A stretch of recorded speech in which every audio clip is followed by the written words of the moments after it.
Welcome to Transformative Principle, where I help you stop putting out fires and start leading. I am your host, Jethro Jones. You can follow me on Twitter at Jethro Jones.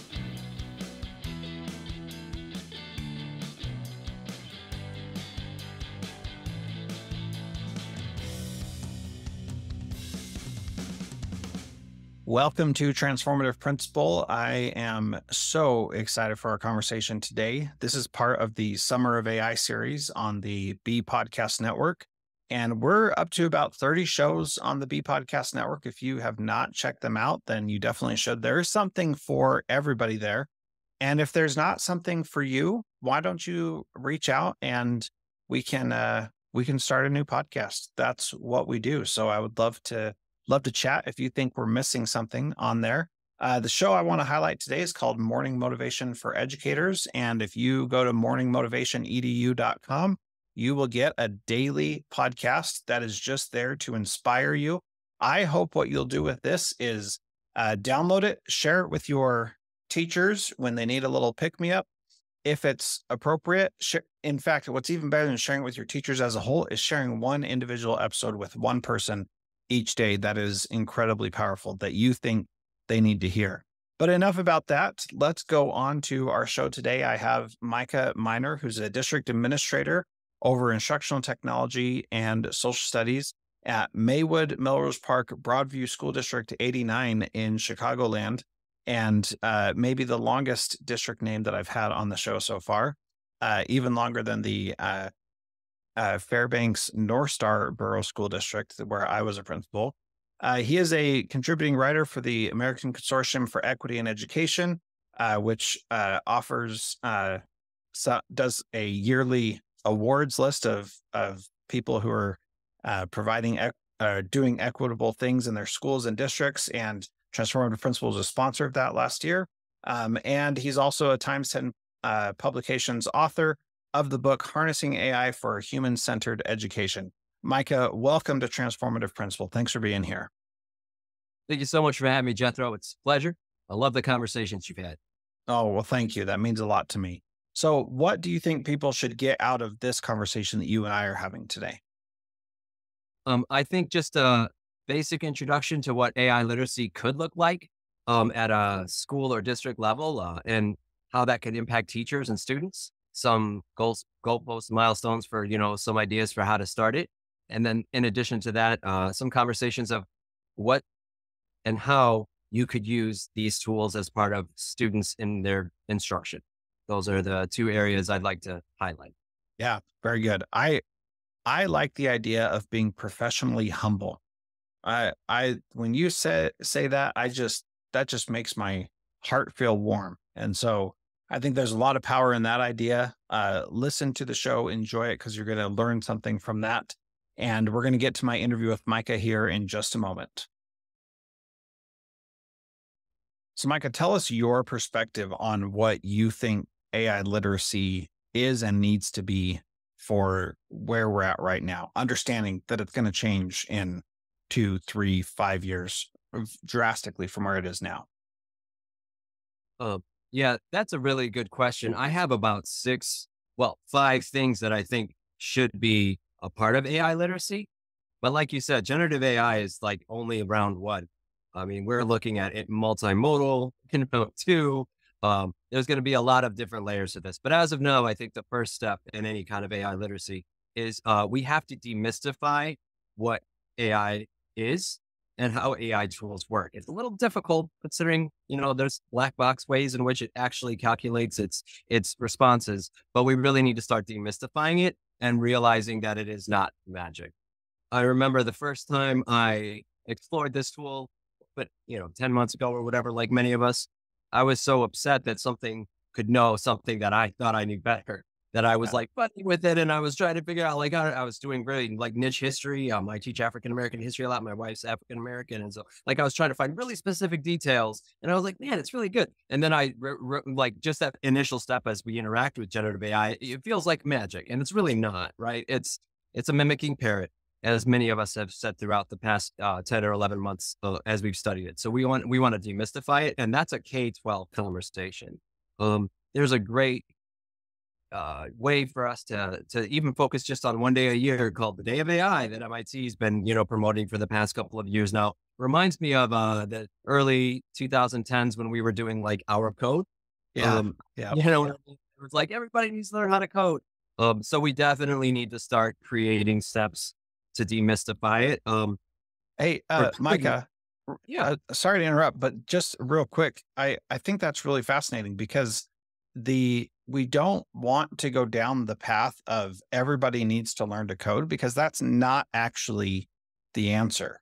And everybody needs to learn how to use AI is actually not the answer. What I believe everybody needs to be able to do is understand what coding is and how it works, and that it's telling the computer what to do. Everybody needs to understand what the AI is and what it's capable of. What's your response to just that shortened idea? I like it. I do think that many people throughout our future lives, as it builds, is going to be interacting with AI in many different ways, modes, and different modalities and different perspectives. I do think that we do need to realize that just like we can't all do coding, we don't all need to necessarily use generative AI on a daily basis. But I do think it's an important component of our past, our present, and future lives, especially our kids. So I'd agree with you, if I'm understanding your question or your statement correctly, that we all need to know about it, but not everybody needs to become an expert in it. Mhm. We all need to know how it works. We all need to understand a little bit of the process, kind of like our history or how we approach, science. But not everybody needs to become an expert. But I think calling it AI literacy, that definition shows its importance. That it should be something that's accessible for everyone to understand what it is. Yeah. I think that's really a good way to approach it and a good way to be thinking about it that if you want to be an expert, sure, go ahead. But for you to think that you have to be an expert or else you're going to miss out on something is definitely not the right way to think about it. And I feel like that is what a lot of the narrative around it is that you do have to be an expert. So talk to us a little bit about what AI literacy should look like for our young kids, middle kids, older kids. What's your perspective on that, and how you feel what you feel they should know? Not how to teach it to them or anything like that, but what do they need to know? I will try to distill this because there are so many ideas that come to my mind when I say it. And we, as people who are in leadership and curriculum and in social studies and everything else and instructional tech, we pretend that people should know a lot of things, and I don't think everybody needs to know everything. To teach kids about AI, they need to understand one that it doesn't think like us. It's just number one. It may sound conversational to you, but the way if it's not intelligent yet, but the way it's interacting with words, text, images, or whatever is not really human. And I think that that's an important element to highlight to even our younger ones. Um, because what we will see in the next 15 to 20 years, and I think Snap has this digital AI that my wife, who is a teacher, has seen kids try to use to cheat on things. We're going to think that AI is something that we're going to call friends or companions. And those things can be very helpful to mental health. Those relationships can be something that can be referenced and be a part of your life, but it's also important to realize that that's not a human. That's not a human that you're interacting with. It's a robot that's been trained to interact with you like a human. And for us, the book title that I chose to go with is Harnessing AI for a Human-Centered Education. And as all of us, we want to keep the human-centeredness of it at the forefront. A little Yeah. bit off topic, but I just think it's important for us to realize that we want to teach kids that robots are cool, but they are not human. That is an important element. Not to, treat them poorly. That's not what I'm saying, because that's just being mean, but realizing that. And I think that we need to start at a young age, especially the impressionable young ages, as they begin having friends. I think we had similar conversations with the metaverse a few years ago. Remember before it died? We were Yeah. all talking about the metaverse and AR and VR and all those things. That we can't find our light inside of a metaverse and a fake reality. We need to still be connected to our reality. So I think that that's another another part that we need to focus on. We need to teach people that it is a wonderful resource. It is a great tool. It is what you could call a robot or a bot, and it can do some really great things when it's partnered with people. End of conversation. Um, so that's kind of where I sit on that. And how to approach that is, is to teach students to respect it in that way and understand it as a technology and not as a friend. Yeah. Yeah. I think that's valuable. I appreciate you distilling that down into something that is manageable and understandable for people. It's easy to become esoteric and have these grand ideas and think that, okay, here are all the things that we need to do and all the standards and all that kind of stuff, which especially as educators, we really struggle with keeping things succinct and clear. But I think that's really important. So it's a tool that does great when it's working with a human. It is not a human itself, but it's been programmed to interact like a human. And there is a difference. At least still, maybe that'll be different in the future, but we'll see. So yeah. So I think those are really good points. I want to shift gears a little bit and talk about how teachers can plan and use this technology in a way that makes it so that it's worthwhile. And I don't want to spend we've talked a lot on the podcast in the Summer of AI series about how teachers can use it to help them and make their lives better. I want to take a little different approach and talk about how teachers can plan, understanding that the kids are going to use it, whether they have quote unquote permission or not, and how they can be open and upfront about it. And just to give a little background, one of the episodes that I did was on somebody else's podcast where I was talking to teens, and his audience is all teenagers and their parents. And the thing that I said was, you as teens should go talk to your teachers and ask them how you can use AI, what it could look like, and be open about the conversation instead of saying, I'm just going to use this to check off this box. So what would be your advice about how teachers can plan differently knowing that this is here? And what would be your ideas around that? Well, I like that question a lot. We can't hide from it. There was a Chronicle of Higher Education article written in early June, where it was a student who had just graduated from college, and he said, "You have no idea how much we use this." Right. And we have all these stories of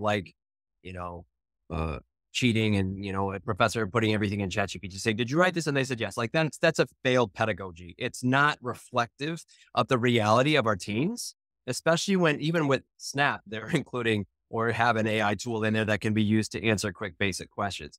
So I think teens should be a part of the conversation. I have two of them at home that are both girls in high school. And, I've consulted them throughout the process of doing research and seeing how their friends are doing it and just, sharing them with it. And I think as educators, we need to, one, and this is as a school leader or even as a classroom teacher, you need to have really clear, and I'm working with this with our own district and lots of other districts. We need to have academic integrity policies, and we need to have academic policies in place for generative AI, but it needs to be in parts. The examples that I put is the ones that I'm proposing for our board is, here are the areas that I think you can use AI tools, and here are the areas where I don't want you to. Like, assessment has to be redefined as a process. We are going to have benchmarks where we check in. Hey, if a student is struggling, who may have SPED, or he may be struggling because he's an English learner and he's having really panic attacks staring at a blank page, but he has to write about the similarities between Nelson Mandela and Martin Luther King Jr. It's okay in the beginning of the process, as part of the teaching and learning, is that they consult tools to help them brainstorm. Conmigo is a good example of an instructive AI tool. Packback does it, Writable, Turnitin. They're all trying to figure out ways to help brainstorm with the writing process. Character.ai, I'll talk about later. But there's nothing wrong with students consulting. Instead of not everyone has a thought partner. So those AI tools can serve as that. I don't consider that academic dishonesty, because I think if we clearly define in our assessment or in our assignments, hey, here are the areas in this project that I want to articulate explicitly. You can use AI, but here are the areas where I don't want to use it.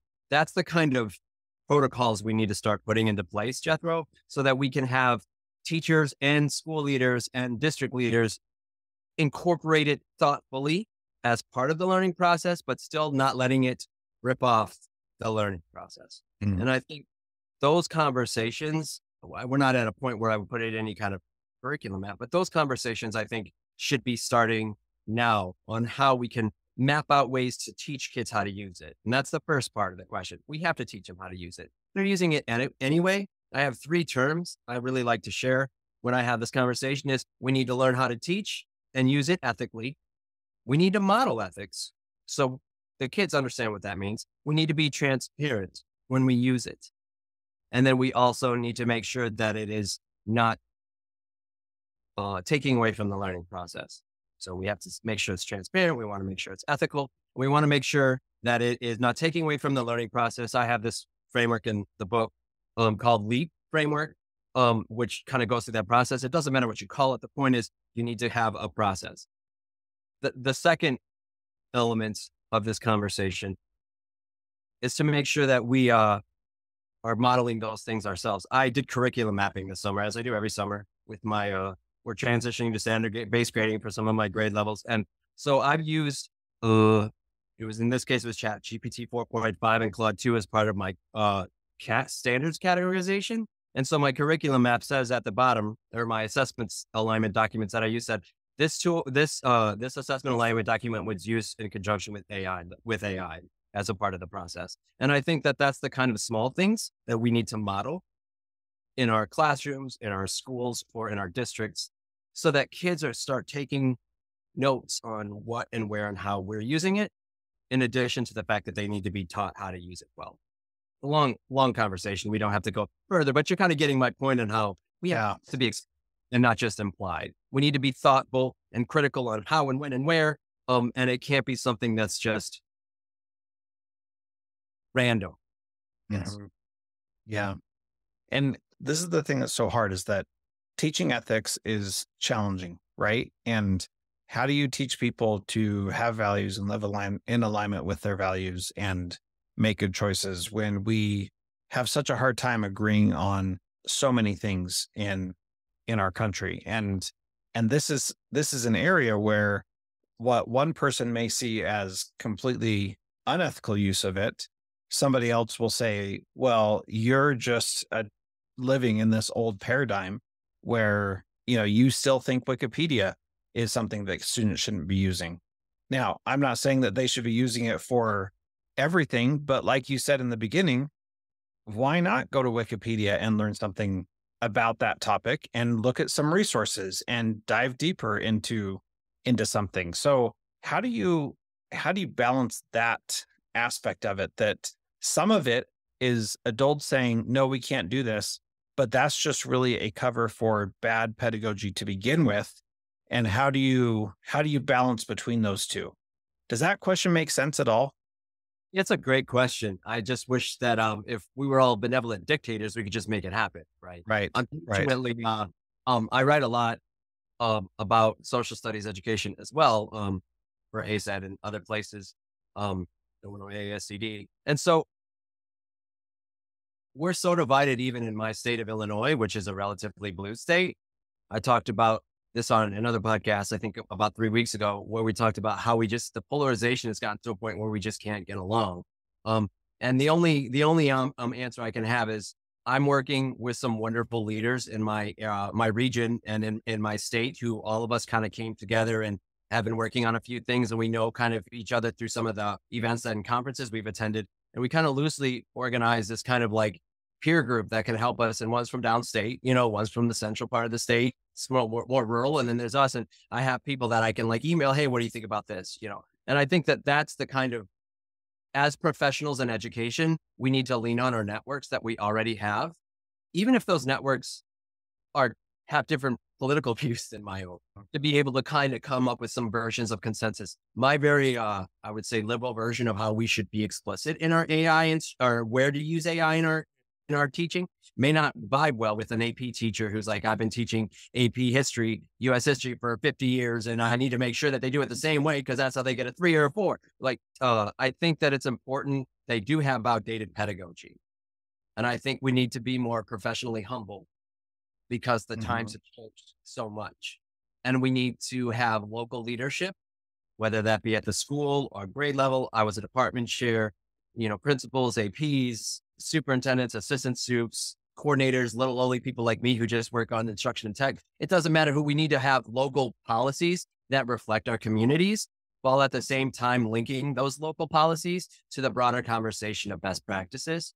Your podcast, I was trying to read through some of the things that you've been doing with the Summer of AI series. And I think it's really important that we have this conversation. This conversation is having on the West Coast. It's having it. There's people having it on the East Coast. There's wonderful people from Canada. Dr. Eaton's a great example of doing some great things with her 6 tenets of post-plagiarism and how we attack a world that's a very different world than where we grew up, and that academic integrity question.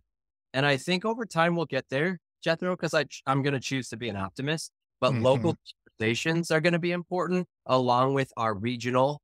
When I say region, like, your county or your, whatever region you have in the context that you are that's not quite state, because we're not going to get any federal and we may not get any state regulations anytime soon about this.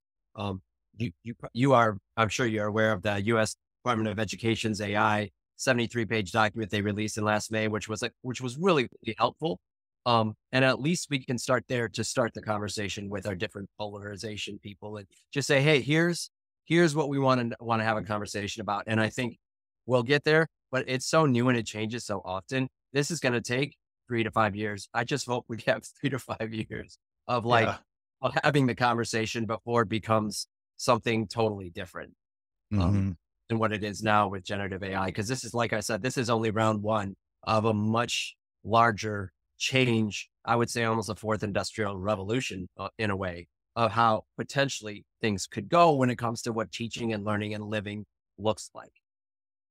You hit the nail on the head for me with the fourth industrial revolution. This is really changing a lot of things in powerful ways, and like like you said, we're barely scratching the surface. Like just the fact that a whole website copy can be created from generative AI, and you can have an idea for a website and put it out there and make it look like it is a real bona fide business or entity that's been around for several years, is really quite powerful that you can do it in such a fast and low barrier to entry way that you haven't been able to before. You've always been able to find shortcuts and things like that to anything that we're trying to do. But the speed at which it can create things, if you want to play a fun mind game. Imagine how much text has been created in the history of the world up until 2022.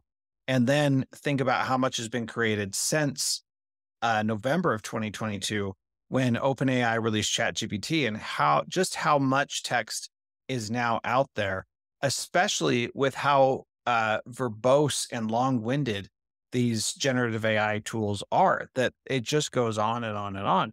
And this is so important to be thinking about because uh, like we don't want to have to sift through more text just to get to where we want to be.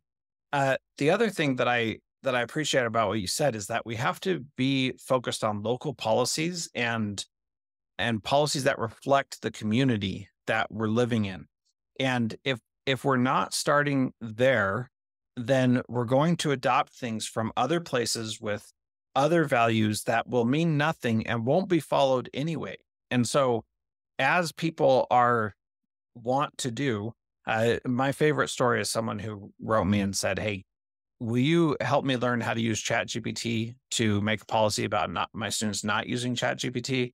And like that's the best. I'm sorry to everybody who's been listening to the podcast, and you've heard me say that so many times. But Mike is new; he hasn't heard this yet, and that's right. So like that idea of let's use this other thing to tell us what to do, and because it's good enough, it makes us think that it's right. And that's not necessarily the case. I like that statement, that last statement you said. The verbiage itself can sound convincing, doesn't mean it's right. It's that element of people who are worried about the misinformation and the kinds of things that could really impact like voting and all these kinds of things. We want true and honest elections. We want our people to be represented. All those things are important. And like you said, it's really important for if you're going to use the tool to do something, and believe it, although I would never bet everything, why would you expect your students to not be able to reference it? I know. It's like I said, let's be humble professionals, realizing that it's okay that the world has changed since 20 years ago when I was in my, elementary education or, secondary education degree from my bachelor's. Like, it's okay that times have changed. My district has, I've done 3 professional developments so far on AI tools. We're trying to build it into we of course want to go through the board. I've been transparent with my superintendent. He's let me, have conversations with it. Him and I are presenting the end of this week in Springfield, Illinois, our capital, on the Illinois IASA, it's basically school leaders conference, about this, because like you said, that local control is important, but we should still be honest. If we want to use a tool and not let kids use a tool, I think that's a double standard. And I think we need to not put up those double standards. Our kids are using the tool no matter what you do, period. So why not have a conversation about it? It's safer. It's more informative for you to allow your students to be a part of the conversation, provide opportunities for you in your instruction and assessment to find ways to do it. I know I'm going to stop in a second, but if you're really worried about data privacy, like we all are, especially student data privacy, as far as what the laws are across the states, like 43 states have some version of a data privacy for kids on top of our federal laws. There's there's a little thing called Byte, which is from, I don't know, Jailbreak EDU. I don't remember. But it doesn't take any kids' information, and you can have it as an opportunity to interact with an AI tool. And it's just a way for you to introduce it as far as AI literacy is concerned. I'm looking at my notes now, but it's called Byte, and it just provides free access for kids for you to introduce it as part of the AI literacy. Codebreaker EDU is the name of the website. It's it's ChatGPT 3.5 Turbo that's connected, but you can just interact with it without sharing any personal data. As an example, I actually created my own on character.ai, and I had my social studies teachers play with it to see if they could throw it off the rails. I put like 125 different statements that I wanted it to do as building it. It's like a 30-minute process.